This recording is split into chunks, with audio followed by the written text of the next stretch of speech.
Hello and welcome to another episode of Off-Season Grades here on the Field of 68. My name is Rob Doster. I have Terrence Oglesby here with me, and today we are going to be breaking down the Texas Tech Red Raiders, Lubbock's finest. Some changes on the roster this year, specifically losing Darren Williams. Kevin Overton is gone. Federico's gone. Elijah Hawkins is gone. Kerwin Walton, Chance McMillan. Some names that you got familiar with last year will not be there, but as much as any team in the Big 12, Texas Tech was able to bring back the important pieces that they needed to bring back. Specifically, five-man JT Toppin, who's going to be making somewhere in the neighborhood of $4 million. $4 What? million, Terrence Oglesby. And German point guard Christian Anderson, who had quite Awesome. a bit of success this summer playing for national teams out there in Europe. They've added Tyree Bryan from Santa Clara. I'm a big fan of his. We had them up in the Field of 68 opening day showcase last year in Sioux Falls. Lawan Watts, a Washington State transfer who does a lot of the same things that Darren Williams can do. Donovan Atwell, a 3-and-D wing coming in from UNC Greenville, as well as a big guy from VCU. Josiah Mosley, a bench player coming in from Villanova. A couple of freshmen they're bringing in as well. But there's a lot of reason, T.O., to be excited about Grant McCasland's Texas Tech Red Raiders heading into this season. A band of bullies heading to the Big 12. That's what it looks like. And they've kind of made their bones about being great defensively and have two really, really good players. And they brought back those two really, really good players. Now, you lose Darian Williams. That's huge, right? But at the same time, keeping Christian Anderson, who was freaking terrific for Germany, made the All-Star 5 there at the World Cup in Switzerland, was just awesome on all levels there. I think you're going to see a scoring jump from him. Averaged 10.5 last year. You could see 15 to 17 points a game from him. I think he's that good. He shot the ball really well, and he's just kind of squirrely in how he can get to spots on the floor. So I'm a big fan of him. Bringing back Real JT quick on Top. Christian Anderson. Yeah. Here's my question on him because I think that I want to hammer home this point. Last year, what made them so good offensively was that they had three snipers around Elijah Hawkins and JT Toppin. And basically what they did was they ran ball screen, ball screen, ball screen. Elijah Hawkins go get in the paint, spray it out to somebody or throw one up to JT Toppin, right? And they don't really have that point guard creator this year. And my guess is that they're going to put the ball into Christian Anderson's hands and say, go. You saw him up close. Do you think he's good enough right now to be able to be that guy at the point? Yeah, I think he is. Yeah, like he's good enough to get wherever he wants. Now it's going to be a different type of responsibility, but I also think that Christian Anderson's going to have all types of room to operate. Brian, who you mentioned, coming over from Santa Clara, almost 43% from three. Watts coming over from Washington State, right, looking at 42% from three. So all those guys that they added are going to be able to help out from the perimeter. And all that does is just open up space for them, especially going into conference play where you need that space because man is the Big 12 tough defensively.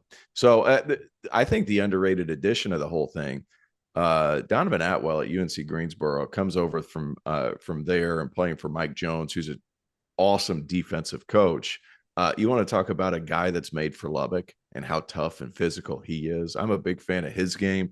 I had a few games earlier in his career, and he's just this big, brawny guy that just understands how to get in the way defensively. And he's been really well coached at his previous spot. So I think that's somebody that's going to make a bigger impact than just be one of the other guys because you need the other guys. They can't all average 15 points a game. I think he's going to be a quality other guy on this roster. Averaged 13 a game last year. I would expect that to be around 8 or 9, especially given all the players that they put on that roster this season. But he's going to make an impact with his defense, with his ability to communicate, doing all those other things as an older player coming into Grant McCasland's system. I'm just really excited to see this team.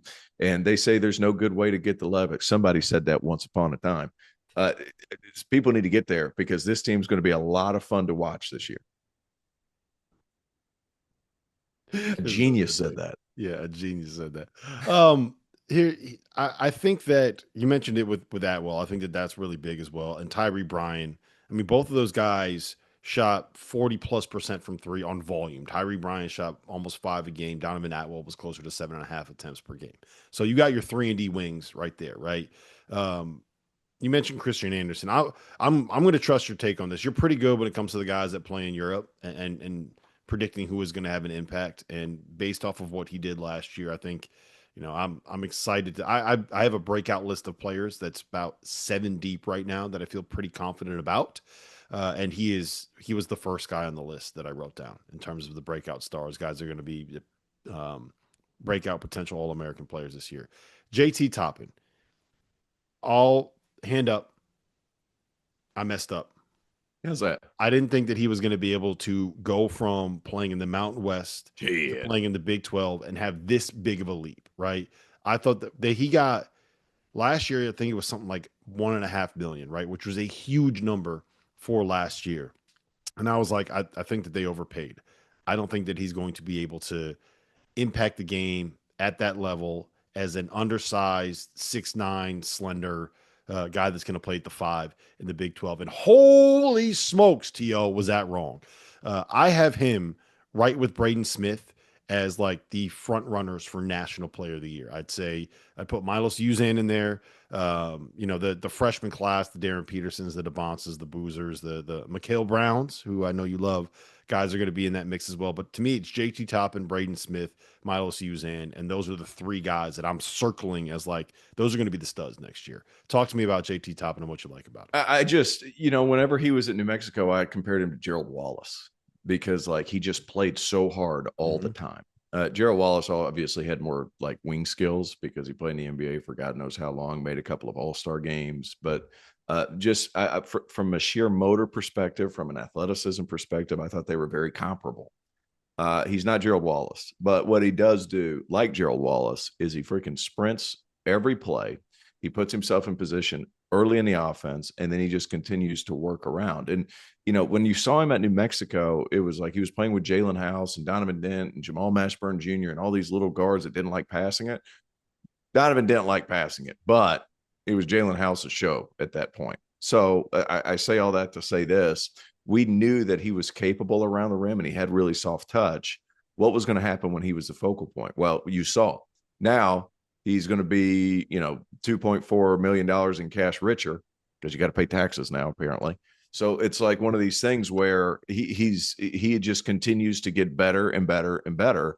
And money, is it money well spent? $4 million. I know there's a giant cash dump happening this year because you kind of have the mix of the NIL collectives and the rev share. So like I think kids are getting paid much more than they're going to get paid for the next 20 legally anyway. So like how is this all going to work out from that perspective? But good for him for collecting all the cash he could. He's going back, and JT could have been a first round pick. Like that's another element of this, but he comes back because he gets 4 million guaranteed. That's a And big there was deal. no conversation about it. Like that was the one where it was like a week after the season, right? It was quick. There Yeah. wasn't something that played out. It was quick, and they were like, "All right, yeah, here's this money. We need you back." Yeah. I Um, mean, like what pick is it? And this is probably the wrong place to talk about this, but like what pick is it that makes less than $4 million a year? I, I think it was like the 18th or 19th pick. So if he doesn't go in the 18th or 19th, he's effectively losing money. So it's Yes. like for him, it's a great deal. Yeah. Right. There's So, there's nothing wrong. There's nothing wrong with making that money, being a superstar in Lubbock, where they care about basketball now. They care about their sports, and spending a season flying on private jets and playing on ESPN every night. Because spoiler alert, To, like this is a preseason top 10 team. Like it this is is. a national title contender. The only reason they're not the favorite to win the Big 12 is because there's a young man by the name of Kelvin Sampson down there in Houston who brought back his all everything point guard and has added 4 stud freshmen and brings back all of these different, like, Houston's pretty good. There's a reason why Houston is going to be a preseason potentially #1 team. Texas Tech is right there with them, man. Yeah. And to throw all your eggs in the Christian Anderson's going to handle it basket, I'm okay with that too. Mm-hmm. So, like bringing back those 2 pieces, JT Toppin and Christian Anderson, massive. Christian Anderson obviously been a bucket his whole career. Now he gets to be more of a facilitator as well. The ball's going to be in his hands more. I think, JT Toppin's going to be in the National Player of the Year mix. I think Christian Anderson, provided that Texas Tech is towards the top of the Big 12, could be in that first team all conference conversation. Yep. I think he's going to have that type of year. So to me, getting past the conversation just about like whether or not Christian Anderson can be the point guard for this team, because I'm betting on his ability to be the point guard, right? I think that is going to be something that ends up coming to fruition. Um, it's Lawan Watts, right? So much of what made Texas Tech great last year was their ability to the first part of their offense was, all right, let's give the ball to Elijah Hawkins, go and try to make something happen in the ball screen. If it doesn't work, let's get the ball to Darren Williams. He's going to be a matchup advantage that he's going to have quite a bit, quite often. See if you can go make a play. There were a lot of times at the end of the clock, it ended up just being, all right, Darren Williams is going to back people down, and we're going to try to find a way to be able to allow him to score in that situation. He could pass it, he could shoot it, he could create. He was a really, really, really heady basketball player. And I think Lawan Watts profiles the same way. The question I'm going to have, T.O., is whether or not he is a guy that can impact the game the same way. And that's something that we won't know until we actually see him in the Big 12. Because all due respect to the WCC, the Big 12 is a big step up from the Oh, W. yeah, massive step up. It's not Mountain West to Big 12. It's WCC to Big 12. Like, that's, to me, and I might be speaking out of turn here, but outside of Gonzaga, like, there's a giant discrepancy between leagues there. Yeah, I mean, it's going to be interesting to see. I just keep going back to like the Christian Anderson, JT Toppin ball screen with 40% shooters on the 3-point line. Yeah. Like, even if he can't, I'm expecting a jump from Anderson, like from a decision-making perspective, just because he looked so comfortable playing against Team USA, at least for the first half. And then he got tired because Team USA just kept throwing bodies and bodies and bodies at him. But what he's capable of this year, I think is going to be, it's going to be huge. And it's going to help Watts be a better player. It's going to help Brian be a better player. It's going to help Atwell be a better player. If you haven't heard by now, we have partnered with BetMGM for the season. We'll be using BetMGM lines to make all of our picks, and we'll have special offers for the listeners and the viewers. Download the BetMGM app and sign up using the bonus code FIELD. Deposit at least $10 and place your first wager on any game, and you'll receive up to $1,500 in bonus bets. Go download the BetMGM app and use the code FIELD today. So can we talk about the Eastern Washington / Washington State transfer market real quick? Maybe this is the wrong place to do it, but I think we need to have this conversation because last year at Washington State, you had Cedric Coward, who was the number 11 pick going to Memphis, and you had Lawan Watts, who is now going to be a starter making 7 figures for Texas Tech. They were at Eastern Washington in 2024, both of those two guys, and they followed their coach from Eastern Washington to Washington State. Both of them left Washington State, obviously. The year before that, when Kyle Smith was at Washington State in 2024, you know who was on that roster? Yeah. Miles Rice, who went from Indiana to Maryland. Oscar Mm-hmm. Clough, who ended up being the average of like 17 and 13 at South Dakota State, and now is going to be a starting center at Purdue. You had Andre Jakimovsky, who has the greatest name in college basketball. Ruben Chinyelu, who is going to be he's a national champion now in Florida. And then Jalen Wells, who ended up being the 38th pick in made all the rookie team. Yeah, made the all rookie team. So if you are trying to find a way to get yourself to go from being maybe underlooked and underappreciated to playing at a high major program, making 7 figures, and if not the NBA, maybe go check out Wazoo. Maybe check out the Pacific Northwest. No, well, you look at my theory is there's nothing else to do places in Pullman. So like all you're going to do is you're going to go up there and hoop. That's all you got. That's the only thing you got going on in Pullman. Or play rock band like Klay Thompson. There's, I think the past few coaching staffs that you've alluded to, Kyle Smith and the guy who replaced him, and I'm slipping on his name. David Riley. Yeah, David Riley. Sorry, David. I think the big thing is they're very analytically driven. And when you look at Washington, like you're dipping into the Idahos, the Dakotas, the under-recruited areas of this country. You're dipping into the JUCO up and down the West Coast that you can find sleepers there. So if you're analytically driven, you find a sleeper or two, then these things can turn over in a hurry. And that's just a matter of finding diamond in the roughs because you're at a place that's not as populated as it is east of the Mississippi. And then you head up to the north and the Pacific Northwest, and it's like, well, there's players here, and they're under recruited because there's not as many schools around. So you can find some of these guys. Yep. Yeah, shout out to David Riley. He's 37. He looks like he's 27, and he's heading into his 5th year as a Division I head coach. Not a bad start that he's got going on. Not a bad gig. Not a bad But gig. but all that being said, Texas Tech. Yeah, Texas Tech. Lawan Watts. Yeah, Lawan Watts. I think Can he be Darian Williams? That's the big question. I would bet on it for a couple of reasons. One, he's 6'6", 230. He averaged 13.7 and 4.5 assists, right? Like that stuff, that playmaking, that ability to process to the game is something that I think translates, right? Like if you understand who's going to be where and how a pass is going to work, I think that will work at the next level. And he's got the size that you need. 6'6", 230. He might you be can guard bigger a lot than of Darren positions Williams. at that size. Yeah. Yeah, he might be bigger than Darian Williams. And the biggest part of this, and I think the number one reason why I'm very, very high on Texas Tech is the guy that's coaching that program, T.O. Like I said this last year. I don't know if there was a program that did a better job at identifying the pieces that they wanted to fit into the style of play that they wanted than Grant McCasland and Texas Tech. And I don't think that they forgot how to do that this offseason. Like, look at the process of what they've done. They got their 5-man. They knew they needed him. 18-9, they're bringing him back. They got their point guard, Christian Anderson, a guy that was originally committed to Indiana. Stud, they got him coming back. And they went out and they added versatility. They added three-point shooting, and they added skill in Tyree Bryan, Lawan Watson, Donovan Atwell. At the end of the day, when it comes to this stuff where there's so much unknown, you have to bet on the coaches that have proven the ability to identify talent that will fit with what they want to do and utilize that talent in a way that's going to accentuate their strengths.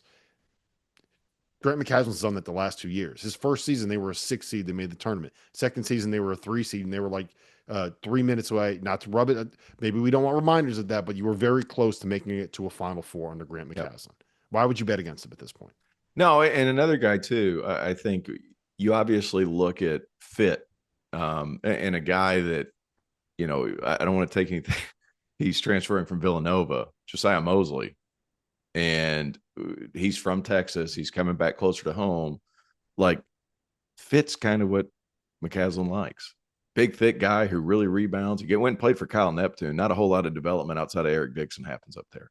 So, like, I think maybe he could be another guy that kind of puts his foot on the gas or whatever. So they have tools. Are they deep enough to compete? Because there's going to be times in the Big 12, probably at Fog Allen, where, you know, you're going to foul out 4 players. Can you find a way to compete on nights where you don't have your A game? Yeah. The one thing I will say about the Big 12 this year is that last season there was four teams in the top 7 or 8, and then 5 teams in the top 12. And this year I do think it's a little bit more open. Houston is going to be one of the best of the best. I'm very high on Texas Tech. Once you get past that, BYU has talent, but there's going to be question marks. Kansas has talent. There's some question marks there. Iowa State loses some pieces, right? Like Arizona, I think, has the potential, but they're betting on freshmen, and that's always a little bit of a risky proposition. So I don't think Cole Pete's a risky proposition. That dude's a freaking beast. But it's still a freshman. Like, in that's a freshman, might average 20 and 10. Yeah, look, he might, and if he does, hand up. Yeah, I missed that one. Like I can say that I'm wrong. It's less of a sure thing to me with a freshman being able to win at the level that you want to be able to win, especially when you're betting on 3 freshmen, him, Brandon Burries, and I'm blanking on the third one that they have. We'll get to that to the Arizona one. So what are your realistic expectations for this Texas Tech team? Do you think? Can they win the Big 12? I guess that's my question. Can they? They win can. The Big 12? I don't think they will. I think Houston will, just because they're so consistent. Texas Tech's consistent too, but I just, until somebody takes it from Kelvin Sampson, I look at Houston how I looked at Kansas in the 10s. Like that. That's how I'm looking at Houston right now. I look at Houston like I looked at Kansas in the 2010s, because they were just so dominant. They overwhelmed you. That's where I feel Houston is. I think Texas Tech is top 3, 4. I think you could put a stamp on it. I think that's a great year. And I think they're a second weekend team. That's where I think Texas Tech is right now on the day of our Lord, July 29th. So I'd have them higher, personally. Yeah. I think that I think that they should be I said top competing. 3 or 4. No, yeah, no, I'm with you. But I think that they should be competing with Houston for the regular season championship, and it's going to come down to like a couple of possessions here. I don't think they win at Houston. I think you gotta protect your home court and pick off a couple road games you shouldn't be able to get. But I think that they're clearly the second best team in the conference to me. And if I'm Grant McCaslin, you've been to an Elite Eight. You are 2 minutes 46 seconds away from being in the Final Four. Like that should, to me, that should be the expectation this year. And maybe I'm holding them to a higher standard than they should be.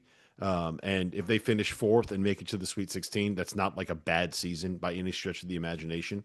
But if you look at the trajectory that they've been on, and if you look at Grant and kind of where he was projected in the preseason on Ken Palm specifically, and then where they ended up, he's always outperformed what his expectations were. So to me, it's compete for that Big 12 championship and make it to a Final Four. That's what this season's expectation should be because you're growing on what it was. Does that make sense? It does. Yeah. But I just think second weekend is a hell of a season. It is. It is. It is. Yeah. All right. Grade their off season. This to me B plus, man. B plus. B plus. And mostly because like without having to jump in and like look at every bit of film, because to be honest with you, I didn't know if anybody's going to add somebody in August because you never freaking know. Mm-hmm. But just getting back Christian Anderson, JT Toppin, that puts you really high in my book right away. I'm sitting here, I'm pulling up the roster right now, but it's like the retention is probably not where I want it. But you keep your most important two pieces. Mm-hmm. Outside of that, I'm feeling a little guilty about the B plus. I think it could be even higher just because you have those guys. Give it an A minus. You're not locked in yet. Go ahead. You could change it. You want to change it? You could change it. I'm going to stay B plus. Okay. Because I like the pieces around. You bring in, you got 2 redshirt freshmen that have come in, another one in Nolan Groves who's coming in, who's a 3-star player. Like, is the depth where you need it to be where you think they're going to be? The only reason I don't put them higher is because of that. I think they're a legit 8 deep. Do they have a few more past that? You don't need more than 8 or 9, but things happen throughout the course of the season. That's why I say that. I'm giving them a B plus, and a very positive thinking B plus. So I went with an A minus. My thought process was really similar. I would have gone higher, but I do think that there is a little bit of risk of maybe being like a team that goes 5 deep, right? Like I think that there's a lot of unproven on their bench, and you're taking a risk when you're basically swapping out Darian Williams for Lawan Watts, right? Like we know Darian Williams is a known quantity. He was an all Big 12 player and a borderline All-American that helped lead you to the Elite Eight. And while Lawan Watts, I think, will step in and be able to play that role admirably. That was a hard thing for me to admirably. A lot of syllables. Yeah, a lot of syllables.